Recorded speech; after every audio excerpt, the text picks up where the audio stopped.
একটা জিনিস ইন্ডিয়ার বোঝা উচিত, হাসিনা দালাই লামা না। ইন্ডিয়া যদি বলে যে না আমি তার কথা বন্ধ করতে পারি না, এটা জাস্ট একটা লেম এক্সকিউজ। আপনি ফেসবুকে লিখেছেন যে আমি জানি কে নয়াদিল্লিতে গণহত্যাকারী হাসিনার বক্তব্যের বিষয়ে পররাষ্ট্র মন্ত্রণালয়ের বিবৃতি লিখেছে।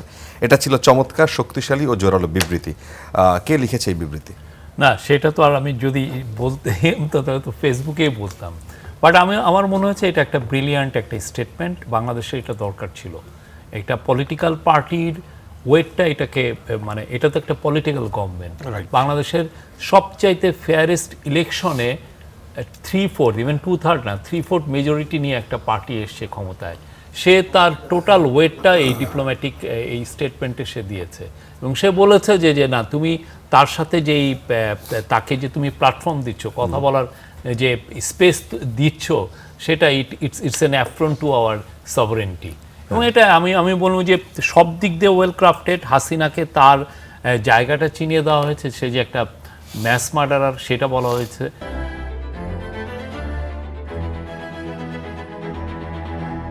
এবং তার যে এই পুরো বিষয়টা যে বাংলাদেশের এক ধরনের ইনস্ট্যাবিলিটি তৈরি করছে সেটা বলা হয়েছে। এবং বাংলাদেশ যে আনহ্যাপি সেটা একদম, আপনি একটা ম্যাস মার্ডারারকে কেউ আসলে প্ল্যাটফর্ম দেয় না, কেউ কাকে দেয় না। আপনি ইদি আমিন সৌদি আরবে এসেছিলেন 20-23 বছর, মৃত্যুর আগ পর্যন্ত ছিলেন, তাকে কোনোদিন কেউ দিয়েছে? বাশার আল আসাদ 2-3 বছর হলো উনি মস্কোতে আছেন। হ্যাঁ, উনি কি কারোর সাথে কথা বলছেন? নওয়াজ শরীফ ছিলেন অনেকদিন সৌদি তো আরবে। আপনি এই জিনিসগুলো আপনি বাংলাদেশের সাথে একসাথে বলছেন যে বাংলাদেশের সাথে ইন্টারিম গভর্নমেন্টের সাথে আমার সম্পর্ক ভালো ছিল না, আমরা এর সাথে ভালো সম্পর্ক করব। তো আপনার ভালো সম্পর্ক করার জন্য তো আপনি কিছু নমুনা তৈরি করবেন, ইউ সেট অ্যান এক্সাম্পল। সেটা তো হচ্ছে না, আরও বরঞ্চ তাকে তৈরি মনে হচ্ছে যে পুরো তাকে প্ল্যাটফর্ম দিয়ে তাকে একটা বাংলাদেশের মানে লিডার ইন এক্সাইল এই টাইপের একটা দেওয়া হচ্ছে। একটা জিনিস ইন্ডিয়ার বোঝা উচিত, হাসিনা দালাই লামা না।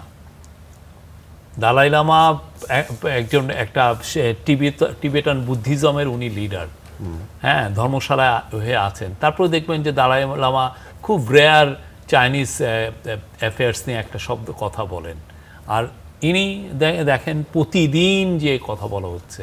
এবং এই বিষয়টা প্রফেসর ইউনূস যখন নরেন্দ্র মোদীর সাথে কথা বলেন, উনি কিন্তু এটা রেজ করেছিলেন। উনি ওইখানে আছেন, থাকেন, অসুবিধা নাই, কিন্তু আপনি তাকে মেগাফোন দিচ্ছেন, তো তাকে দিয়ে কথা বলাচ্ছেন, সে বারবার কথা বলছে। আর ইন্ডিয়া যদি বলে যে না আমি তার কথা বন্ধ করতে পারি না, এটা জাস্ট একটা লেম এক্সকিউজ। ইন্ডিয়া ইজিলি পারে, ইন্ডিয়া অনেক দেশে পারে না, জাস্ট বলবে যে না আপনি কথা বলেন, আপনি এখানে আছেন, থাকেন। হ্যাঁ, কারণ সে একটা দ্বন্দ্বপ্রাপ্ত আসামি এবং ম্যাস মার্ডারার, এবং এমন একটা ক্রাইম যে ক্রাইমের সত্যিকার অর্থে বাংলাদেশও ইনভেস্টিগেট করে না, UN fact finding mission investigate করেছে। তো তাকে আপনি তার জায়গাটা এই পুরো স্টেটমেন্টের মাধ্যমে তার জায়গাটা চিনিয়ে দেওয়া হয়েছে। এবং এটা খুবই আমি বলবো যে ব্রিলিয়েন্টলি ক্রাফটেড একটা স্টেটমেন্ট।